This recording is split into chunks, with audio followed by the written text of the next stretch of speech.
उन बच्चों कैसे हैं आप लोग? Very good afternoon. तो बच्चे जल्दी से आ जाइए सभी लोग, फिर स्टार्ट करते हैं।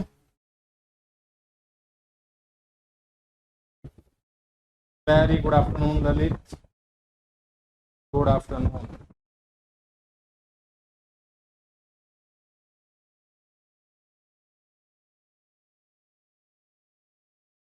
चलिए एक बार साउंड वगैरह सब कुछ चेक कर लो।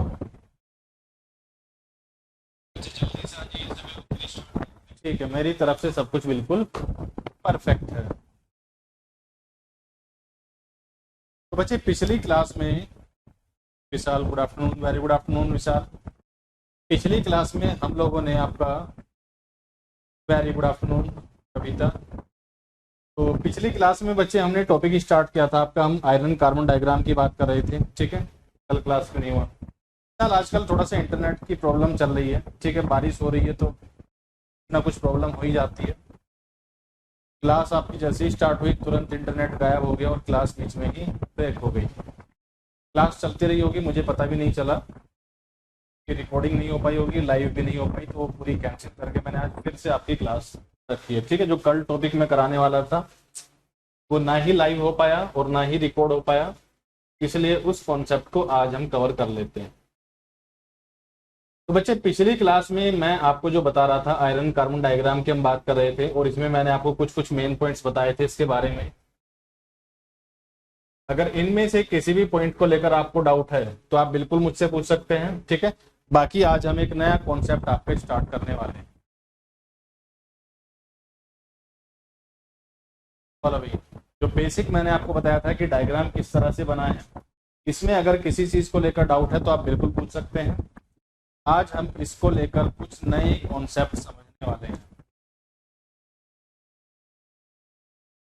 अच्छा, कोई मुझे बता सकता है कि हाइपो यूटेक्टोइड जो होता है या हाइपर यूटेक्टोइड होता है, ठीक है, ये इस रीजन में, ये डायग्राम जो आपके सामने है कहाँ से लेकर कहाँ तक इस पर हाइपो यूटेक्टोइड हम देखते हैं। ठीक है, कहाँ पर हम हाइपर देखते हैं, यूटैक्टिक रिएक्शन इसमें कहाँ पर होती है, यूटेक्टोइड रिएक्शन कहाँ पर होती है, पेरीटैक्टिक रिएक्शन कहाँ पर होती है। ठीक है, परलाइट के बारे में, लेड ब्यूराइट के बारे में, क्या ये सभी टर्म्स आपने सुने हैं? क्या ये सारे टर्म्स आप इससे पहले सुने हो? और इस डायग्राम को देखकर क्या आप मुझे बता सकते हो कि परलाइट इसमें कहाँ पर होगा, लेड ब्यूराइट कहाँ पर होगा? कि आप सभी लोग, ठीक है, ऑब्वियसली जो डिप्लोमा करते हैं या आप बीटेक किए होंगे तो मटेरियल साइंस सब्जेक्ट आपने बिल्कुल पढ़ा होगा, आप पहले से इसे पढ़कर आए होंगे, तो थोड़ा बहुत तो आइडिया आपको हो गई।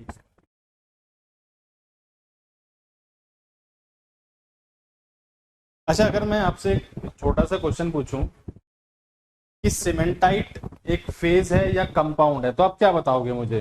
एक छोटा सा क्वेश्चन है, देखते हैं आप कितनी चीजों को समझ पाए हैं। मुझे बताइएगा कि सीमेंटाइट क्या होता है? सीमेंटाइट एक फेज है या सीमेंटाइट एक कंपाउंड है?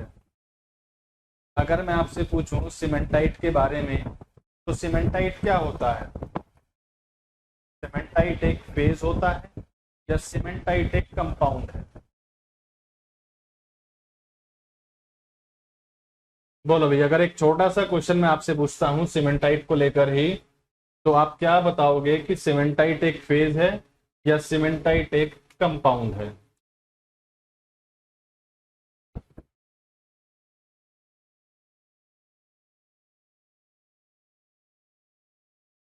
चलिए, और आज हम देखने वाले हैं एक छोटा सा कॉन्सेप्ट के आगे, जहां तक हमने पिछली क्लास में देखा था। ठीक है, आज हम बात करेंगे यहाँ पर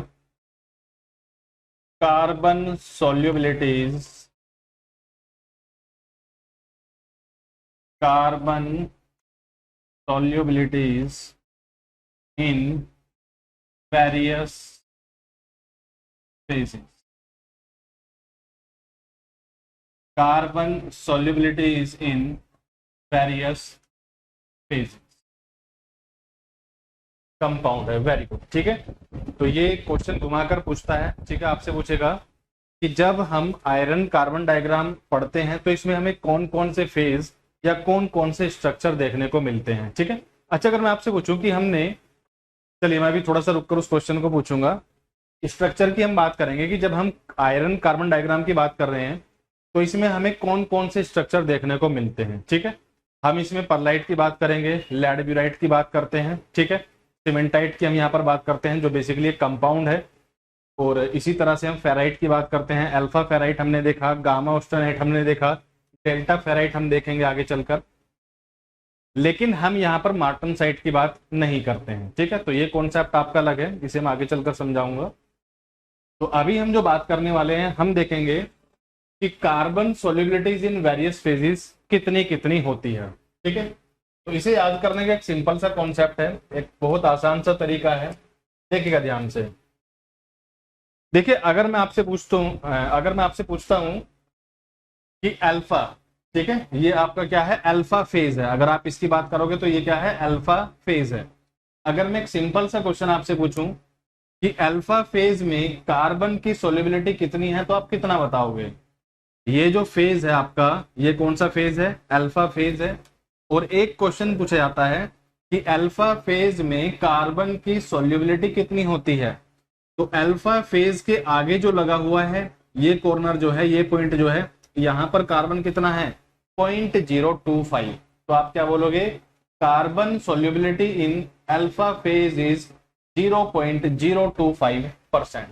आप क्या बोलोगे, carbon solubility in alpha phase is carbon solubility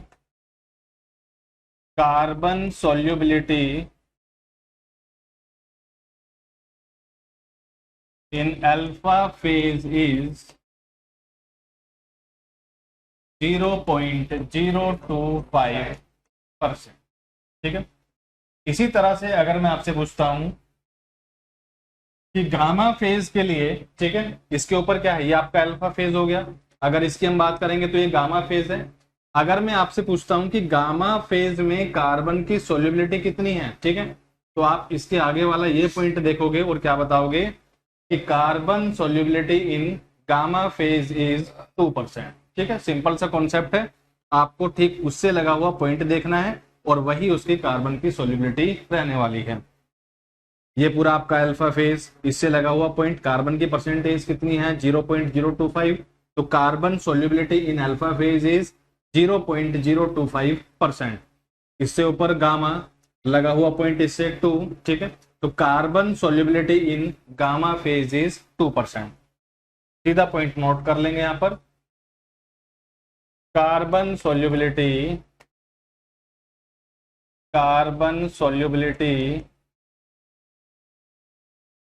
in gamma phase is 2%। ठीक है, नेक्स्ट पॉइंट आपका आता है इसमें, फिर थोड़ा सा ऊपर जाएंगे, ये पूरा रीजन देखेंगे, और इसमें क्या है आपका डेल्टा फेज है। और डेल्टा फेज में अगर कार्बन की परसेंटेज आप देखना चाहते हो तो इससे लगा हुआ पॉइंट आप देख लोगे, तो क्या बोलोगे, carbon solubility in delta phase is 0.1%। बहुत सिंपल है याद करने का तरीका, आपको फेज देखना है, उससे लगा हुआ पॉइंट देखना है, और वही क्या रहने वाली है, उसमें कार्बन की सोल्युबिलिटी रहने वाली है। तो क्या बोलोगे, carbon solubility in delta phase is कितनी है, 0.1%। चलिए, इसके बाद अगर मैं आपसे पूछता हूं, सीमेंटाइट आप समझ ही गए होंगे। अगर सीमेंटाइट की हम बात करें यहाँ पर, ठीक है, तो सीमेंटाइट आप समझ ही गए होंगे, इसमें कार्बन की परसेंटेज कितनी रहती है, 6.67%। तो ये कभी कभी क्वेश्चन आपसे पूछ लेगा एग्जामिनर कि सीमेंटाइट में कार्बन की परसेंटेज कितनी होती है, तो आप क्या बताओगे इसमें 6.67%, और बाकी बचा हुआ क्या होगा, आयरन होगा। भाई सीमेंटाइट एक कंपाउंड है, इसका केमिकल फॉर्मूला कितना है, Fe3C, यानी कि ये कार्बन और आयरन से मिलकर बना हुआ है। अगर कार्बन की परसेंटेज इसमें हो जाती है 6.67%, तो बाकी बचा हुआ क्या है, आयरन। ठीक है, तो आपका 93 पॉइंट समथिंग क्या रहेगा, इसमें आयरन होता है। तो ये तीनों पॉइंट आपको याद रखने हैं कि किस फेज में कार्बन की सोल्युबिलिटी कितनी रहने वाली है। ठीक है, सबसे पहले हमने देखा कि अगर हम अल्फा फेज की बात करते हैं तो कार्बन की सोल्युबिलिटी कितनी है, 0.025%। अगर हम गामा फेज की बात करते हैं तो 2% है, और अगर हम डेल्टा फेज की बात करते हैं तो इसमें कार्बन की सोल्युबिलिटी कितनी है, 0.1%। ठीक है, चलिए इसके बाद बच्चे मैं आपको कुछ रिएक्शन बताने वाला था, तो आज उसी की हम बात करेंगे। देखिएगा, अब ध्यान से समझिएगा बच्चे, तो यहां पर बेसिकली हम 3 रिएक्शन के बारे में पढ़ते हैं। ठीक है, और उसके लिए हमें एक पॉइंट लेना पड़ता है, जहां पर ये रिएक्शन होने वाली है उसको लेकर हमें एक पॉइंट कंसिडर करना पड़ता है। ठीक है, चलिए सबसे पहले देखिएगा, कार्बन की परसेंटेज कितनी है, 0.8। एक पॉइंट हमने लिया और इस पॉइंट पर कार्बन की परसेंटेज कितनी है, 0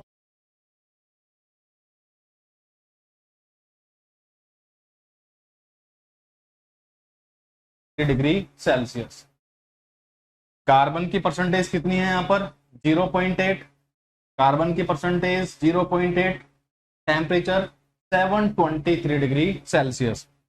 तो यहां पर ये पॉइंट हमें जो मिलता है, इस पॉइंट को ही कहा जाता है यूटेक्टोइड पॉइंट। ठीक है, तो सबसे पहले देखिएगा, यूटेक्टोइड पॉइंट हम किसको कह रहे हैं, जहां पर कार्बन की परसेंटेज है 0.8 और टेम्परेचर कितना है, 723 डिग्री सेल्सियस। तो इस पॉइंट को हम क्या कहते हैं, इस पॉइंट को ही कहा जाता है यूटेक्टोइड पॉइंट। ठीक है, देखिएगा एक बार ध्यान से, क्या मैंने आपको बताया, सबसे पहला पॉइंट जो हम देखने वाले हैं, ये मैंने आपको बताया यूटेक्टोइड पॉइंट। एक पॉइंट मैंने आपको बताया जिसे हम बोलते हैं यूटेक्टोइड पॉइंट। यहां पर कार्बन की परसेंटेज कितनी है, कार्बन की परसेंटेज है 0.8% और टेम्परेचर कितना रहता है, 723 डिग्री सेल्सियस। एक पॉइंट हमें दिखता है यहां पर जिसे कहा जाता है यूटेक्टोइड पॉइंट। कार्बन की परसेंटेज यहां पर है 0.8 और टेम्परेचर है यहां पर 723 डिग्री सेल्सियस। अब इस पॉइंट पर एक रिएक्शन होती है और उस रिएक्शन को हम क्या बोलते हैं, उस रिएक्शन को कहा जाता है यूटेक्टोइड रिएक्शन। इस पॉइंट पर एक रिएक्शन होती है, इसे कहा जाता है यूटेक्टोइड रिएक्शन, जो कि बेसिकली एक डीकंपोजिशन रिएक्शन होती है। जो कि बेसिकली एक कैसी रिएक्शन होती है, डीकंपोजिशन रिएक्शन होती है। एक पॉइंट हमने लिया जिसे हमने कहा यूटेक्टोइड पॉइंट। कार्बन की परसेंटेज यहां पर 0.8, टेम्परेचर यहां पर होता है 723 डिग्री सेल्सियस। यहां पर एक रिएक्शन होती है जिसे हम कहते हैं यूटेक्टोइड रिएक्शन, जो कि बेसिकली एक डीकंपोजिशन रिएक्शन होती है। ठीक है, चलिए फिर बात आती है कि ये होता क्या है, जो रिएक्शन की हम बात कर रहे हैं, ये रिएक्शन यहाँ पर होती क्या है। तो बच्चे ये रिएक्शन हमें यहाँ पर बेसिकली क्या बताती है, अगर इस पॉइंट के मैं तुरंत ऊपर जाऊं तो मुझे क्या मिल रहा है, गामा ऑस्टेनाइड। भाई ये पॉइंट यहाँ पर है, अगर मैं इससे ऊपर चलता हूं तो मुझे क्या मिलेगा, गामा ऑस्टेनाइड। ठीक है, अगर मैं नीचे चलता हूं तो नीचे हमें क्या मिलने वाला है, वो हमें यहाँ पर देखना है। तो होता क्या है, इस पॉइंट पर अगर हम गामा ऑस्टेनाइड को कूल करते हैं, इस पॉइंट पर अगर गामा ऑस्टेनाइड को कूल किया जाता है, गामा ऑस्टेनाइड को अगर ठंडा किया जाता है, ठीक है, तो हम इस तरह से नीचे की तरफ आते हैं। जैसे कि मैंने आपको बताया था कि आयरन कार्बन डायग्राम जो है कि इक्विलिब्रियम डायग्राम है। ठीक है, स्लो कूलिंग और स्लो हीटिंग कंडीशन यहाँ पर रहती है। तो हमने क्या किया, हमने इस पॉइंट के ऊपर देखा, इस पॉइंट के ऊपर क्या है, गामा ऑस्टेनाइड है, और इस गामा ऑस्टेनाइड को हमने धीरे धीरे ठंडा करना स्टार्ट किया। ठीक है, तो हम नीचे की तरफ आ रहे हैं, गामा ऑस्टेनाइड को ठंडा कर रहे हैं। तो होता क्या है, गामा ऑस्टेनाइड यहाँ पर आपके दो चीजों में टूट जाता है। जो गामा ऑस्टेनाइड आपका ऊपर था, जब हम इसे 0.8 कार्बन की परसेंटेज पर 723 डिग्री सेल्सियस से नीचे लेकर आते हैं, तो ये आपका दो चीजों में टूट जाता है। किस किस में बच्चे, अगर आप इस लाइन के इधर की बात करोगे, ठीक है, तो यहां पर हमने पूरा क्या देखा है, अल्फा फेराइट है। ठीक है, याद करने का बहुत आसान सा तरीका है, ये पॉइंट आपने लिया, अब इधर सोचकर चलो कि सारे में क्या है, अल्फा फेराइट है। ठीक है, और इधर वाली लाइन देखो, ये लाइन सीमेंटाइट से जुड़ी हुई है, तो गामा ऑस्टेनाइट को जब 0.8% कार्बन पर और 723 डिग्री सेल्सियस से नीचे कूल करते हैं तो इस पॉइंट के नीचे हमें क्या मिलता है, इस पॉइंट के नीचे हमें मिलता है अल्फा प्लस Fe3C।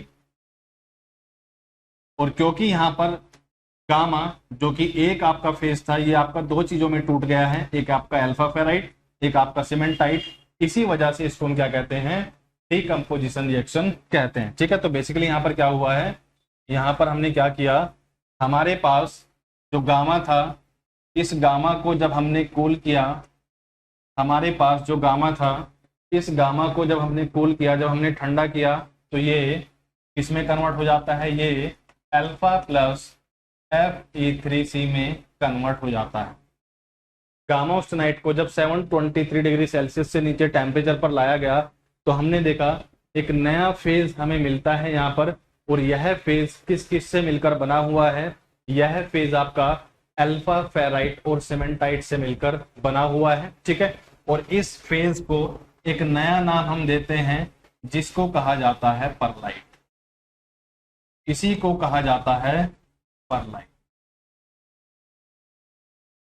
परलाइट के बारे में और क्या चीजें होती हैं उसके बारे में भी जानेंगे, बस अभी सिंपल आप याद रखिएगा कि हमने एक पॉइंट देखा, जिस पॉइंट को हमने कहा यूटेक्टोइड पॉइंट, यहां पर कार्बन की परसेंटेज है 0.8%, टेम्परेचर है 723 डिग्री सेल्सियस।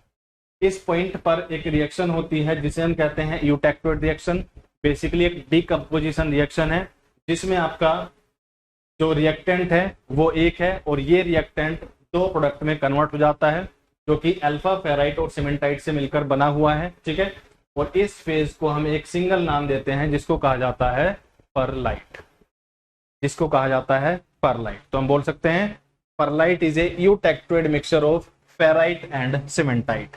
यहां से हम क्या बोल सकते हैं, यहां से हम बोल सकते हैं pearlite is a eutectoid mixture of, perlite is a eutectoid mixture of cementite and ferrite। perlite is a eutectoid mixture of cementite and ferrite। ठीक है, ये लगभग आपके 3 क्वेश्चन है और 3 क्वेश्चन आपके एग्जाम में पूछे जाते हैं। ठीक है, ये आपका अपने आप में एक क्वेश्चन है, ठीक है, सीधा एग्जाम में पूछा जाता है। ये आपका दूसरा क्वेश्चन है जो एग्जाम में पूछा जाता है, और ये आपका तीसरा क्वेश्चन है जो सीधा एग्जाम में आपको देखने को मिलेगा। ठीक है, यूटेक्टोइड पॉइंट कितना होता है, यहाँ पर कार्बन की परसेंटेज कितनी होती है, टेम्परेचर यहाँ पर कितना रहता है, ठीक है,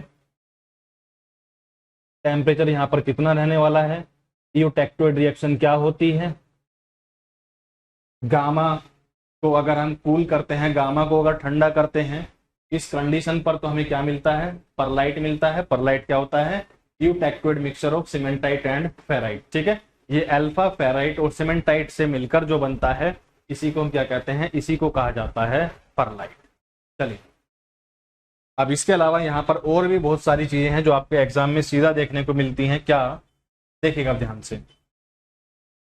चलिए, फिर बच्चे बात आती है अगर 0.8 से कम परसेंटेज है कार्बन, ठीक है, अगर हम 0.8 से इधर देखें, 0.8 से इधर देखें, ठीक है, और यहां से लेकर यहां तक क्या है आपके पास स्टील है। अगर मैं 0.08% कार्बन से लेकर 2% कार्बन तक की बात करता हूं तो ये पूरा क्या है, स्टील है। ठीक है, यहां से लेकर यहां तक क्या है हमारे पास, स्टील है। अब यह स्टील भी आपका 2 पार्ट में टूट जाता है। कौन कौन से, अगर 0.8 से कम कार्बन की परसेंटेज की हम बात करते हैं तो ये आपका हो जाता है हाइपो, ये आपका हो जाता है hypo eutectoid steel, hypo eutectoid steel. अगर कार्बन की परसेंटेज 0.8 से कम है तो आपका जो स्टील मिलता है ये होता है हाइपो यूटेक्टोइड स्टील। ठीक है, स्टील का जो फेज होगा इस फेज को हम क्या बोलते हैं, इसको हम बोलते हैं हाइपो यूटेक्टोइड स्टील। अगर कार्बन की परसेंटेज 0.8 से लेकर 2 तक की हम बात करें, यहां से लेकर यहां तक की अगर हम बात करते हैं तो यहां पर जो स्टील हमें मिलता है इस स्टील को हम बोलते हैं हाइपर, इस स्टील को बोला जाता है हाइपर यूटेक्टोइड स्टील। इस स्टील को बोला जाता है हाइपर यूटेक्टोइड स्टील। ठीक है, कार्बन की परसेंटेज 0.8 से कम है तो स्टील हमें जो मिलता है इसको हम कहते हैं हाइपो। ठीक है, और 0.8 से अगर कार्बन की परसेंटेज ज्यादा है तो इसे कहा जाता है हाइपर। ठीक है, याद करने का बड़ा सिंपल सा तरीका है, 0.8 पर जो पॉइंट होता है उसे हम यूटेक्टोइड पॉइंट बोलते हैं। तो स्टील के साथ यूटेक्टोइड वर्ड जोड़ दो। हाइपो में 4 वर्ड है तो पहले आएगा, हाइपर में 5 वर्ड है तो बाद में आएगा। ठीक है, हाइपो यूटेक्टोइड स्टील, और ये आपका हो जाता है hyper eutectoid steel. Important question है दोनों, आपके बहुत सारे एग्जाम में सीधे क्वेश्चन पूछे जाते हैं। ठीक है, तो जल्दी से एक बार इस पॉइंट को देखिएगा, फिर चलते हैं नेक्स्ट पॉइंट की तरफ। जल्दी से एक बार इस पॉइंट को कंसीडर करो, फिर चलते हैं नेक्स्ट पॉइंट की तरफ।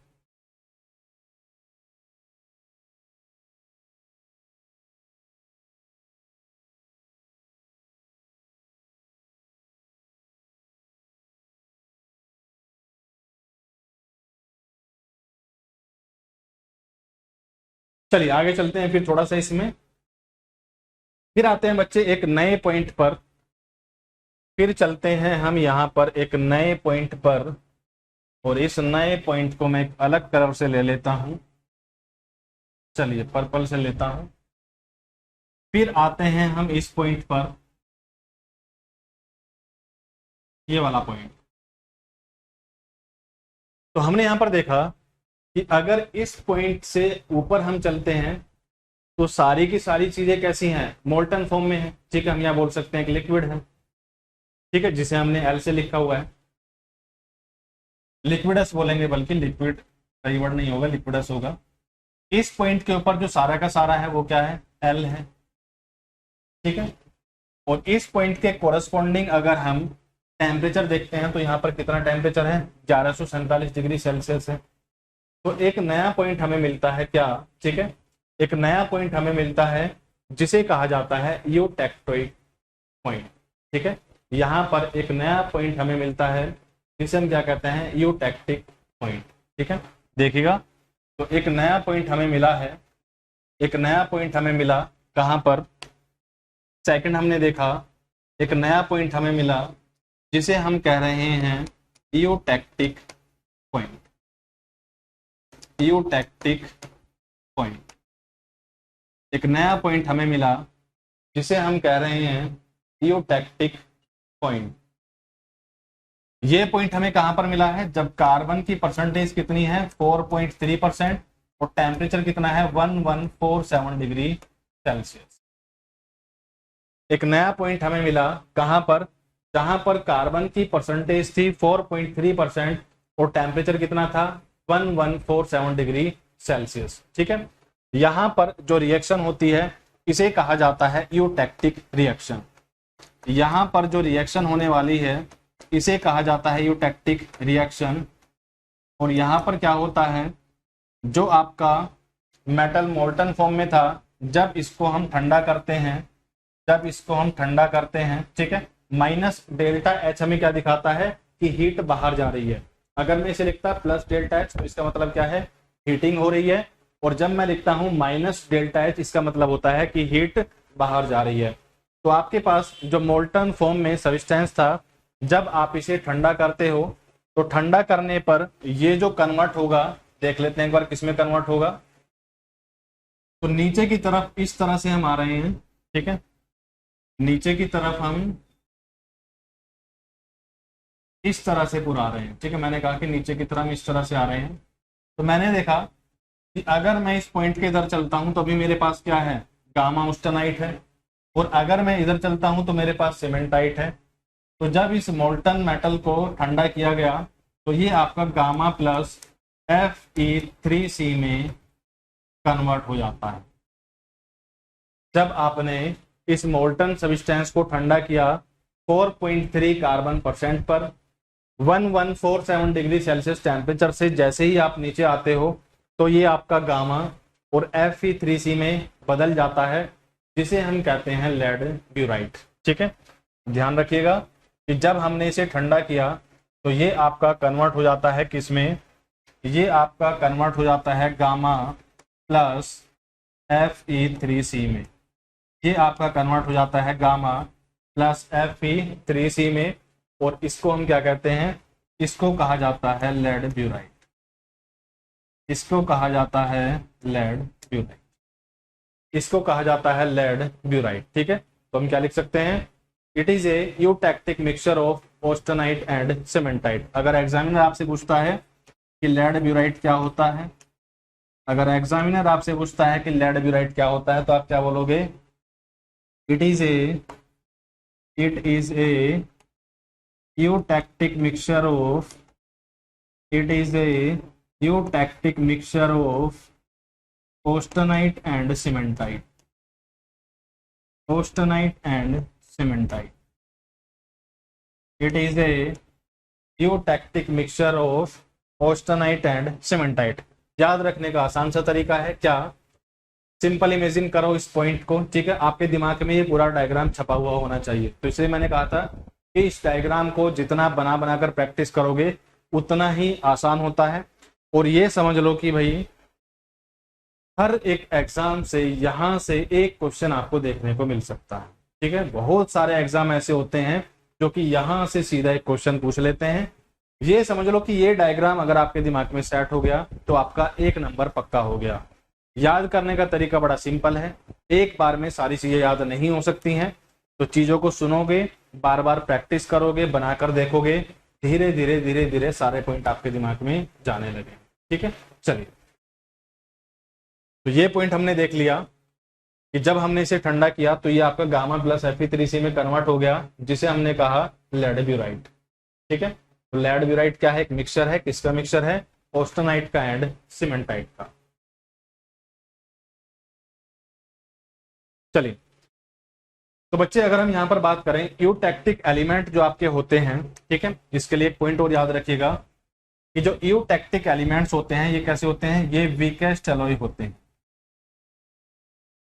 जो यूटैक्टिक एलिमेंट होते हैं, जो यूटैक्टिक एलिमेंट्स होते हैं, ये वीकेस्ट एलॉय होते हैं, ये वीकेस्ट एलॉय होते हैं। ठीक है, अगर इनके एप्लीकेशन की हम बात करें तो फ्यूज्ड वायर,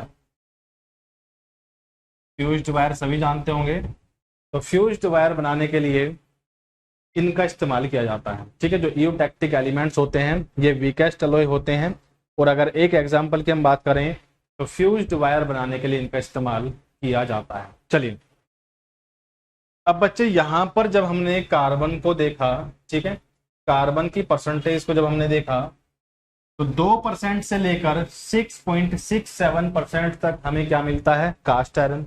मैंने आपको बताया था कि अगर हम कास्ट आयरन में कार्बन की परसेंटेज की बात करते हैं तो मिनिमम 2% से लेकर 6.67% तक इसमें कार्बन रहने वाला है। पॉइंट आपका यूटैक्टिक पॉइंट है, तो यहां पर कास्ट आयरन को भी 2 पार्ट में तोड़ लेते हैं। ठीक है, यहां पर जो कास्ट आयरन है, इस कास्ट आयरन को भी 2 पार्ट में तोड़ लिया जाता है। कौन कौन सा, 2 से लेकर 4.3 तक जो कार्बन की परसेंटेज होती है। ठीक है, यहां से लेकर यहां तक की अगर हम बात करते हैं तो इसे हम बोल देते हैं hypo eutectic cast iron, hypo eutectic cast iron. ठीक है, और अगर 4.3 से लेकर 6.67% कार्बन तक की मैं बात करूं तो इसे हम कहते हैं हाइपर यूटैक्टिक कास्ट आयरन। इसको कहा जाता है हाइपर यूटैक्टिक कास्ट आयरन। याद करने का सिंपल सा तरीका है, कार्बन की परसेंटेज कास्ट आयरन में होती है 2 से लेकर 6.67% तक। 4.3 कार्बन की परसेंटेज जब होती है, यहाँ पर जो रिएक्शन होती है इसे हम कहते हैं यूटैक्टिक रिएक्शन। ठीक है, 4.3 से कम कार्बन की परसेंटेज है तो आपको मिलता है हाइपो, क्योंकि इसमें 4 वर्ड है, हाइपो यूटैक्टिक कास्ट आयरन, और इससे आगे क्या है, हाइपर यूटैक्टिक कास्ट आयरन। बहुत सिंपल सा तरीका है याद करने का। चलिए, तो एक बार सारे पॉइंट ये देखिएगा, फिर चलते हैं नेक्स्ट पॉइंट की तरफ, फिर चलते हैं यहां पर नेक्स्ट पॉइंट की तरफ। ठीक है, तो बेसिकली हमने यहां पर 2 रिएक्शन आपकी देख ली, एक हमने देखी यूटैक्टोइड रिएक्शन, एक हमने देखी यूटैक्टिक रिएक्शन। और तीसरी आपकी होती है यहाँ पर पेरिटैक्टिक रिएक्शन। तीसरी रिएक्शन जो आपकी होने वाली है ये आपकी होती है पेरिटैक्टिक रिएक्शन। बोलो भाई, ये सारे पॉइंट्स क्लियर हैं या इसमें कोई कंफ्यूजन है? अगर ये सिंपल चीजें आपको याद हो जाती हैं तो जब आप क्वेश्चन देखोगे तो क्वेश्चन आपको बहुत आसान लगेगा। हर एक पॉइंट अगर आपके दिमाग में होगा, जब आप क्वेश्चन देखोगे तो आपको लगेगा कि कितना आसान क्वेश्चन पूछा जाता है, कितना इजी क्वेश्चन पूछा जाता है। लेकिन ये सारी चीजें याद रखना हो जाता है बड़ा मुश्किल, क्योंकि छोटा सा डायग्राम और इसमें इतने सारे कॉन्सेप्ट लगे हुए होते हैं। अभी मैंने कहा था कि अगर हम आयरन कार्बन डायग्राम की बात करते हैं तो ये आपका काफी इंपॉर्टेंट है और यहां से आपके एग्जाम में काफी क्वेश्चन बन जाते हैं। अभी तो इसमें और भी बहुत सारी चीजें हैं, ठीक है। और ये डायग्राम अगर आपके दिमाग में बैठ गया तो मैं हीट ट्रीटमेंट जब आपको कराने वाला हूं तो मैं पूरा इसी के ऊपर कराने वाला हूं, ठीक है। ये डायग्राम अगर आपको क्लियर है तो हीट ट्रीटमेंट आपको इसी के अकॉर्डिंग मैं समझाऊंगा, तो आपको वो भी समझना और भी आसान हो जाएगा। तो आयरन कार्बन डायग्राम और हीट ट्रीटमेंट, इस सिंगल डायग्राम से ही मैं सारे कॉन्सेप्ट आपके आने वाले जोड़ने वाला, ठीक है। जितने भी कॉन्सेप्ट आपके आएंगे वो सारे इससे रिलेट करेंगे और सारी चीजें आपको समझना आसान हो जाएगा। चलिए बच्चे, तो थोड़ा सा अगर इसमें आगे बढ़ें तो एक पॉइंट हमें और देखना है, कौन सा? ये वाला पॉइंट, ठीक है। एक पॉइंट हमें और देखना है, ऊपर वाला पॉइंट, और यहां पर हम देखेंगे, नोट मैं थोड़ा सा बड़ा कर दूं ताकि आप इस परसेंटेज में कंफ्यूज ना हो।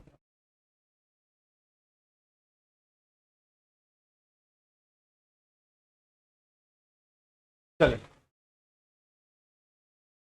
कलर मैं अगर अलग रखूं तो ऐसा ना हो कि ज्यादा लाइट हो जाए और आपको दिखे ना, ठीक है। मैं एक बार चेक कर लेता हूं कि आपकी स्क्रीन पर सारे कलर अलग अलग दिख रहे हैं या नहीं, ठीक है। तो कलर सारे बिल्कुल अलग अलग हैं। अच्छा, एक बार कमेंट करके मुझे बताइएगा कि जितने भी कलर मैंने यहाँ पर दिखाए हैं वो आपको सारे दिख रहे हैं या कोई सा बहुत ज्यादा लाइट दिख रहा है, उसी के अकॉर्डिंग मैं कलर सेलेक्ट कर दूँ। विवेक क्लियर है सर, ठीक है। मैं भी एक बार चेक कर लेता हूँ।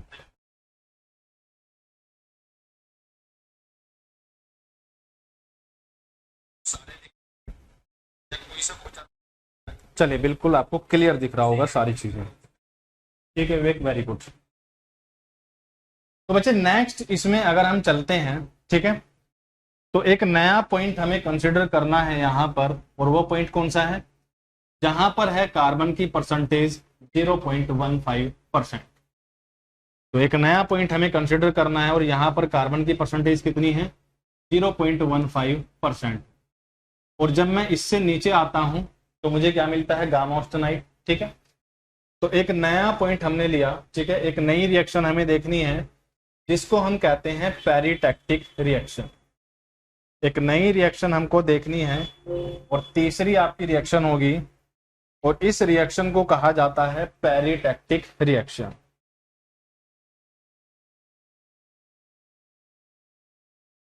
एक सेकंड वेट करिएगा।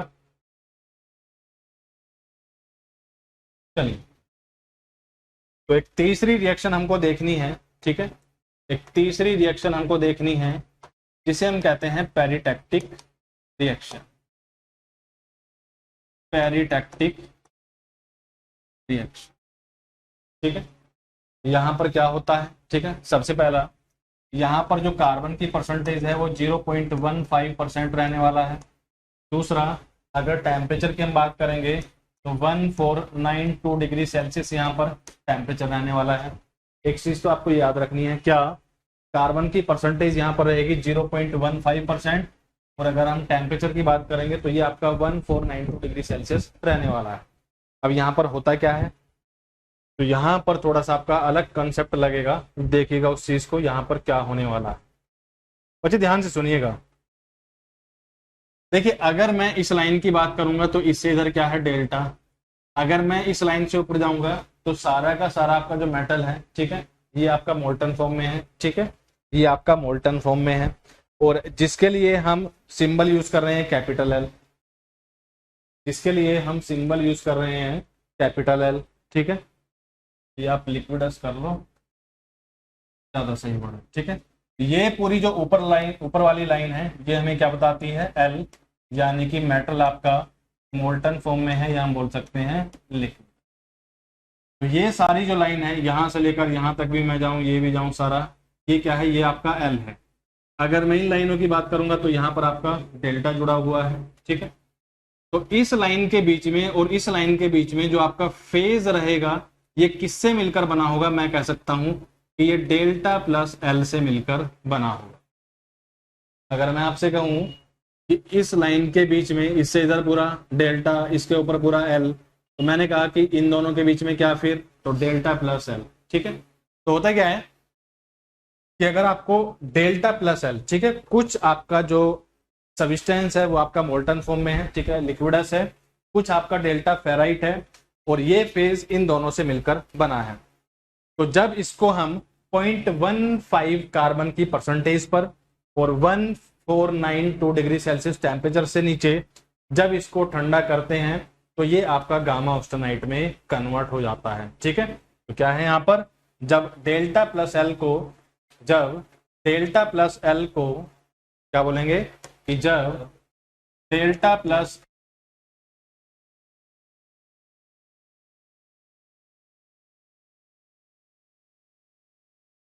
ऑस्टेनाइट, डेल्टा क्या है यहाँ पर, डेल्टा फेराइट, और ये आपका क्या है बेसिकली लिक्विडस।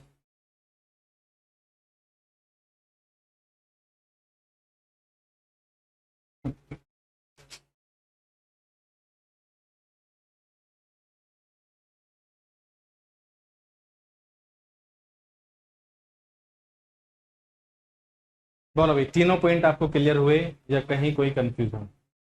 ठीक है, तो इसके बाद एक डायग्राम हम फिर से बनाएंगे आयरन कार्बन के लिए, और उस पर और भी बहुत सारे फेज में दिखाऊंगा, तब जाकर ये कॉन्सेप्ट आपका पूरा क्लियर होगा।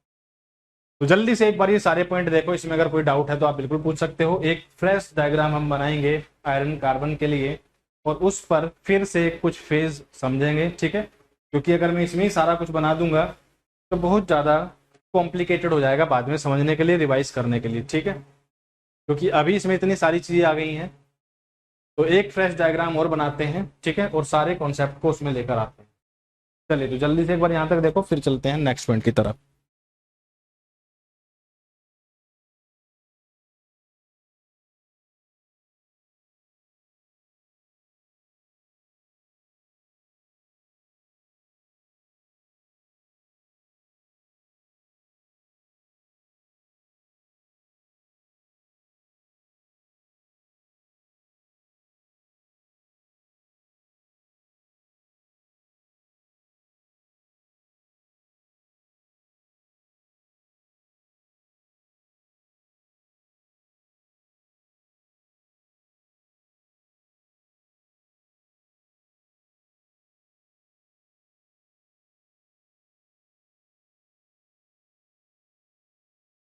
बोलो भाई, यहाँ तक की सारी कहानी क्लियर है?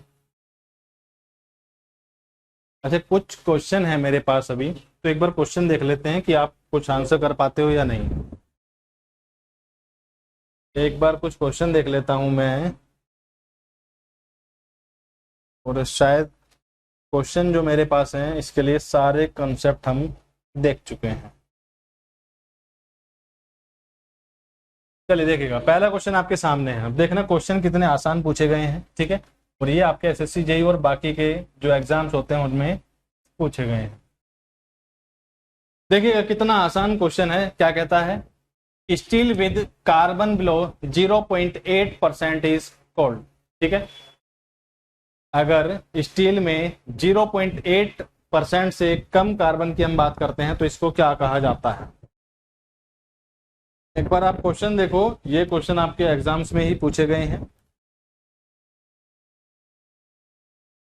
थोड़ा सा आपको आइडिया लगेगा कि एग्जाम में क्वेश्चन किस तरह से पूछे जाते हैं और लेवल क्या होता है। बेसिकली आप लेवल भी चेक कर सकते हो कि क्वेश्चन का लेवल क्या होता है। तो क्या इसे ऑस्टेनाइट कहते हैं? ठीक है, क्या इसे हाइपर यूटेक्टोइड स्टील कहते हैं? ठीक है, क्या इसे यूटेक्टोइड स्टील कहते हैं या इसे हाइपो यूटेक्टोइड स्टील कहा जाता है? तो आज ही मैंने आपको बताया है कि कार्बन की परसेंटेज अगर 0.8% से कम है, ठीक है, 0.8 पर हमें एक पॉइंट मिला है जिसे हमने कहा यूटेक्टोइड पॉइंट, ठीक है, इससे कम कार्बन की जो परसेंटेज है तब हम इसे क्या बोलते हैं, हाइपो यूटेक्टोइड स्टील। तो यहां पर जो करेक्ट आंसर होने वाला है ये आपको क्या रहेगा, बी पार्ट यहां पर बिल्कुल सही रहने वाला है। बोलो भाई, क्लियर है? बी पार्ट यहां पर आपका क्या रहने वाला है, बिल्कुल सही रहने वाला है। बी पार्ट आपका क्या रहेगा यहां पर, बिल्कुल सही रहने वाला है।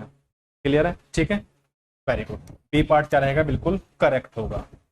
सिंपल सा कॉन्सेप्ट है, 0.8 कार्बन की परसेंटेज, 723 डिग्री सेल्सियस टेम्परेचर, इससे कम अगर हम जाएंगे तो क्या मिलता है, हाइपो यूटेक्टोइड स्टील आपको मिलता है। हाइपो यूटेक्टोइड स्टील आपको यहां पर मिलता है।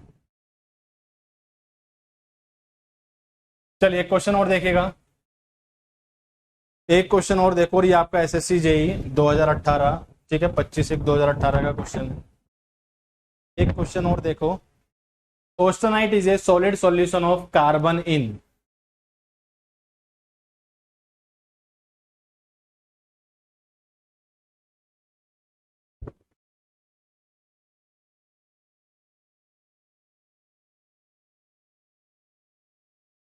क्यों भाई विशाल बाबू कहाँ गायब हो गए?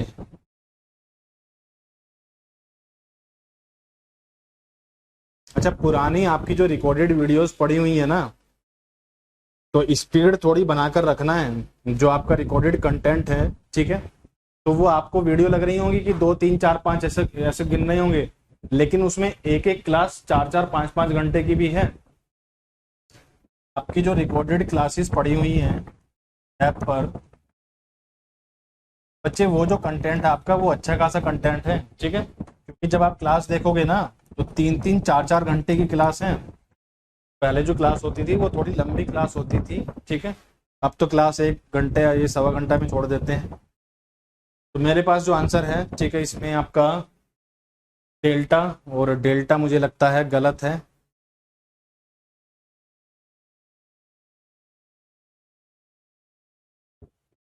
देखिए, बीटा तो कुछ होता नहीं है, इसे तो उड़ा दो देखते ही।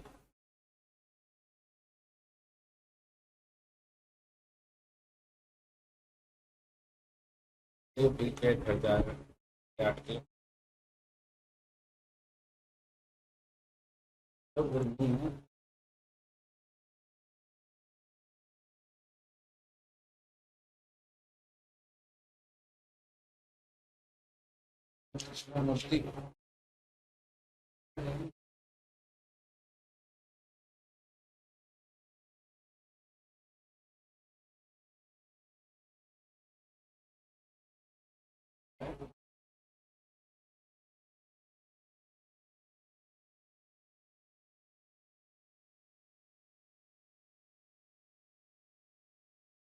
चलिए ध्यान से देखिएगा। देखिए, अगर अल्फा की हम बात करते हैं तो मैं बता चुका हूं अल्फा क्या होता है, आपका फेराइट। इस तरह से मिलकर बने होते हैं, मैं आपको बता चुका हूं, ठीक है। एक बार मैं आपको फिर से दिखा देता हूं। बच्चे, हमने बात की थी अल्फा फेराइट। अल्फा फेराइट आपको जो मिलकर बना होता है, इसमें alpha iron, purest form of iron होती है। इसमें अगर हम कार्बन मिलाते हैं तो हमें मिलता है अल्फा फेराइट। ऑस्टेनाइट जो आपका होता है ये होता है गामा। जब गामा आयरन में आप कार्बन मिलाते हो तो आपको मिलता है क्या, गामा ऑस्टेनाइट। तो जब आप गामा आयरन में कार्बन मिलाते हो तो आपको क्या मिलता है, गामा ऑस्टेनाइट। और डेल्टा भी क्या होता है, फेराइट होता है। Austenite is a solid solution of carbon in, क्या होगा यहां पर, गामा आयरन। ऑस्टेनाइट जो मिलकर बना होता है, ठीक है, ऑस्टेनाइट की अगर आप बात करोगे तो ऑस्टेनाइट किससे मिलकर बना होता है, ये आपका गामा आयरन प्लस कार्बन से मिलकर बना होता है, ठीक है। और अगर इसके स्ट्रक्चर की हम बात करते हैं, ये एफसीसी स्ट्रक्चर में होता है। तभी मैंने आपसे कहा था कि मशीनिंग करने इस पर आसान होती है, ठीक है। मशीनेबिलिटी की अगर हम बात करें, फॉर्मिंग ऑपरेशन की हम बात करें, तो इसके लिए आप गामा ऑस्टेनाइट वाला आयरन सेलेक्ट करते हो, ठीक है। तो अल्फा आपका बेसिकली होता है फेराइट, डेल्टा भी होता है फेराइट, लेकिन गामा क्या होता है, ऑस्टेनाइट। तो इस क्वेश्चन के लिए सी पार्ट आपका बिल्कुल करेक्ट रहने वाला है। चलिए बढ़ते हैं नेक्स्ट क्वेश्चन की तरफ। और एक क्वेश्चन आपके सामने और है, ठीक है, और जो कि आपका एसएससी जेई 2020 में पूछा गया है। एक क्वेश्चन आपके सामने और है, जल्दी से देखो इसको। ये आपका एसएससी जेई 2020 में पूछा गया है। Carbon percentage present in iron more than 4.3% is termed as, ठीक है। अगर आयरन में कार्बन की परसेंटेज 4.3% से ज्यादा होती है तो इसको क्या कहा जाता है।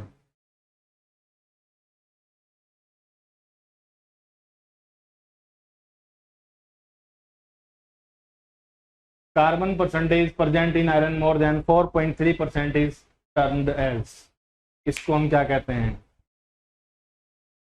तो बहुत आसान तरीका आज मैंने आपको बताया है याद रखने का, ठीक है। पॉइंट देखो, कौन सी रिएक्शन होती है उसे कंसीडर करो। कम है, कम तो 4 वर्ड, ज्यादा है तो 5 वर्ड। बहुत सिंपल सा कंसेप्ट आपको याद करने के लिए आज मैंने बताया है। चलिए तो तेजी से आंसर करो, फिर बढ़ते हैं नेक्स्ट क्वेश्चन की तरफ। और आज कुछ कॉन्सेप्ट और मैंने आपको बताने हैं, ठीक है। तब जाकर आपका आयरन कार्बन डायग्राम कंप्लीट होगा, और इसके बाद और भी बहुत सारी चीजें हैं अभी इसमें जानने के लिए। चलिए देखिएगा ध्यान से। तो 4.3, 4.3, 4.3 याद आया। 4.3, 4.3 पॉइंट कौन सा होगा, यूटेक्टिक पॉइंट। पॉइंट आपका होगा यूटेक्टिक पॉइंट, ठीक है। तो यूटेक्टोइड हटा दो, सीओडी देखते ही हटा दो, ठीक है। मोर कहता है तो ज्यादा वर्ड, मोर कहता है तो ज्यादा वर्ड, मैंने कहा कि 5 वर्ड, ठीक है। और 5 वर्ड किस में है, हाइपर में है, ठीक है। तो hyper eutectic cast iron, hyper eutectic cast iron option भी यहाँ पर करेक्ट रहने वाला है, ठीक है। बहुत सिंपल सा तरीका है याद रखने का। हाइपर यूटेक्टिक कास्ट आयरन बिल्कुल करेक्ट आंसर रहने वाला है। चलिए तो एक क्वेश्चन और है, और इसका आंसर पहले से ही मार्क्ड है, लेकिन कोई दिक्कत नहीं है, तो इसे हटा लेते हैं। लेकिन आप क्वेश्चन ट्राई करो, पढ़ो एक बार।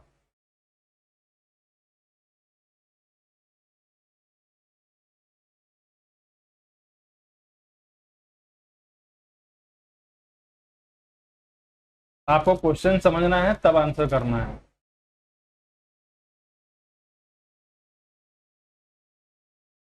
चलिए जल्दी से देखो क्वेश्चन।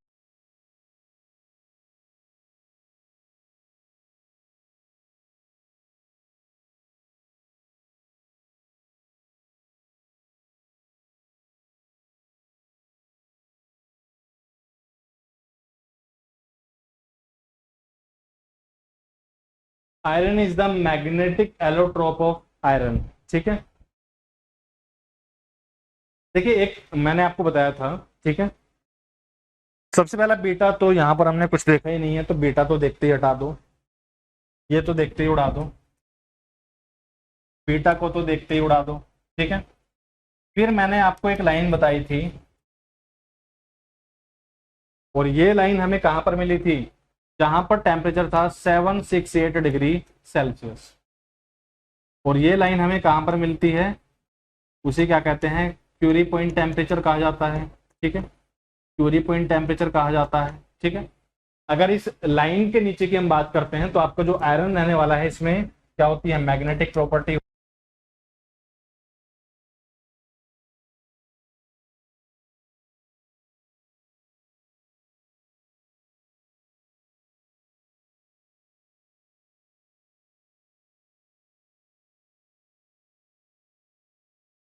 जो अल्फा फेराइट है, इसका कुछ हिस्सा आप नीचे देख सकते हो, ठीक है। तो क्या रहेगा, ऑप्शन ए इसके लिए करेक्ट होगा। इजी क्वेश्चन है, ठीक है।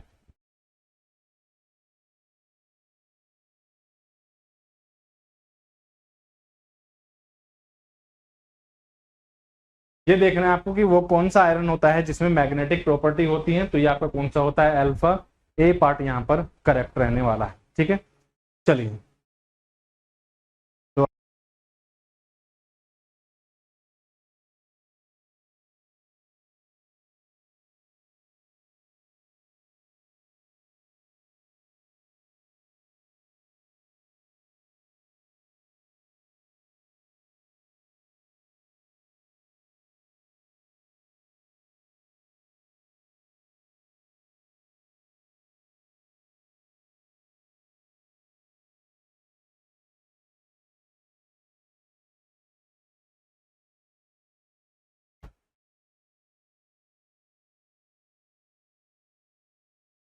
हाँ, थोड़ी इंटरनेट की प्रॉब्लम होती है बच्चे बीच बीच में, तो उसकी वजह से हो जाता है। ठीक है।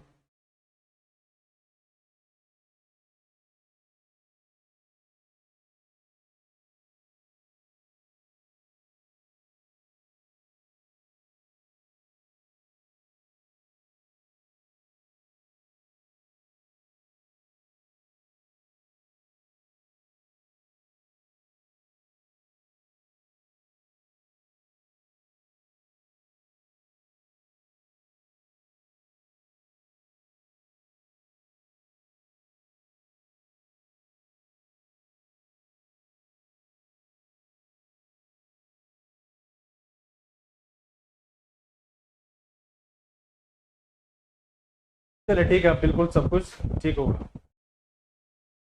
तो बच्चे ये क्वेश्चन आपका हो गया। अभी आपके 3 या 4 मिनट बची हुई हैं। ठीक है, तो नेक्स्ट कॉन्सेप्ट जो करने वाले हैं वो इसमें अगली क्लास में ही करेंगे। दूसरा, अगर आप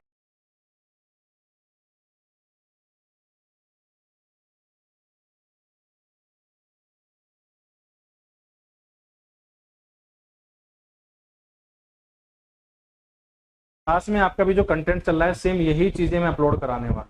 ठीक है, तो बाकी करेंगे नेक्स्ट क्लास में। आज के लिए रखते हैं इतना ही, क्योंकि नेटवर्क